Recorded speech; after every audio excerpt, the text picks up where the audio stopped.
وجوز تجي تلقي ابوي يصلي، لو تلقي امه متدينه، لو تلقي زين هذا ما يباوع الابنه شلون قاعد يزين شعره، الملابس اللي لابسها شنو، ما يشوف حركاته نسائيه مثلا، ما يشوفه لابس قلاده او لابس له معضد، ليش ما يباوع له؟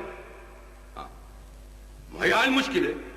بعدين انه تجي تلقيه هم يجوز قاعد له بمضيف ويسولف بالعشائريات ويسولف بالكذا، يابا انت روح اصلح بيتك، يلا تجي تسولف بهاي الامور، ما يفيد الحكي.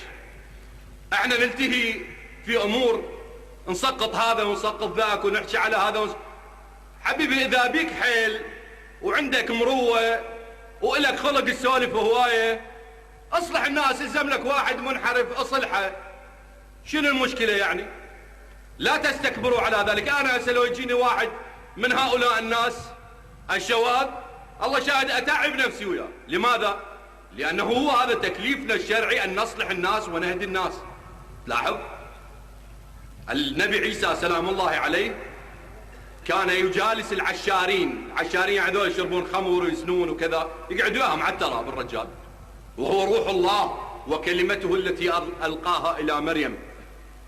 فمر اليهود قالوا أنبي يجالس العشارين، انت شلون بالله نبي وقاعد ويا ذولا؟ يعني بمعنى اخر انت شوف لك معمم الان قاعد ويا مثلا فد ناس مخربطين، شو تقول؟ تقول المعمم منحرف، ما تقول ذولا جايين يهتدون.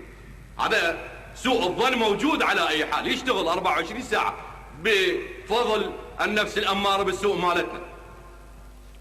فقال لهم انما يحتاج المريض الى الطبيب. هذه كون نعيها الفكره، انما يحتاج المريض الى الطبيب وليس الاصحاء.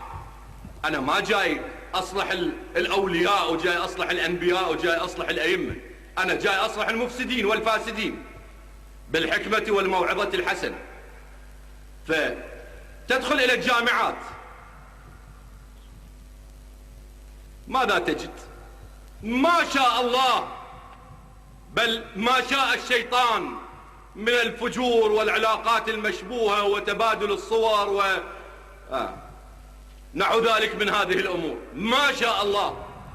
وتلقى يجوز أهلها متدينين وأهلها متدينين، ويجوز هو هم مسوي روحه متدين.